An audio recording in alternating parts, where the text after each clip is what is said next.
pertanyaan kayak gue itu, lu kan sebagai dokter kan, pasti banyak teman-teman dokter. Itu beneran ada nggak sih tempatnya? Atau itu waktu Jadi- itu karena nggak pernah ketemu lagi loh gue. Sekarang gue coba cari kemarin sebelum podcast ini, gue coba cari di YouTube dan coba di source lain di luar YouTube, di Rumble, di berbagai macam web sampai di dark web itu gue nggak ketemu lagi yang ditayangin di TV, yang shot dari helikopter terus kuburannya kebakar dengan api semua itu nggak Oh, pernah. kalau itu aku nggak tahu. Kalau yang itu aku udah nggak tahu. Tapi gue lihat dengan tapi mata kepala gue sendiri di TV itu waktu itu shotnya tuh. Kalau Makanya orang takut. Kalau kuburan massal yang di Indonesia tuh yang wafat karena COVID itu jelas real. Itu real ya. Real, yang wafat karena COVID itu real. Jadi ini bisa diterangin kan.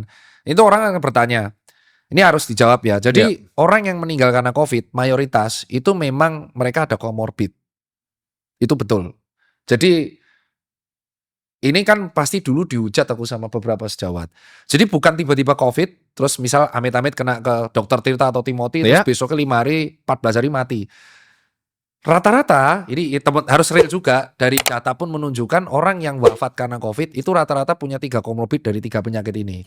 Kalau nggak penyakit terkait jantung, penyakit terkait diabetes, satunya penyakit terkait autoimun. Itu rata-rata wafat. Jadi makanya kalau kita lihat, dia tuh sudah ada riwayat penyakit jantung, sudah ya cepat atau lambat, COVID ini mempercepat.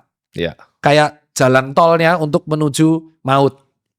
Ya tapi kan akhirnya ketika didata, wafatnya pasti karena COVID. Oke. Clear ya. Jadi ini clear nih. Ini meluruskan dan ini pertanyaanmu kan, kok bisa tinggi banget? Bayangin ada orang, dia sudah stroke, terus gejala penyakit jantung banyak, dan kena virus ini. Nah, kan kalau didata meninggalnya bukan karena jantung tuh. Iya, karena COVID. Iya dong pasti, karena kan dia datang ke rumah sakit dalam keadaan demam dan panas. Iya kan? Tapi komorbid pemberatnya adalah jantung. That's it. Loh terus kok bisa kok komorbidnya jantung? Karena 60-80% orang itu tuh nggak sadar akan jantungnya. Dia nggak tahu jantungnya ini sehat apa enggak. Dah clear dulu kejawab. Jadi yang wafat karena COVID itu pure real. Tapi memang mayoritas disertai komorbid.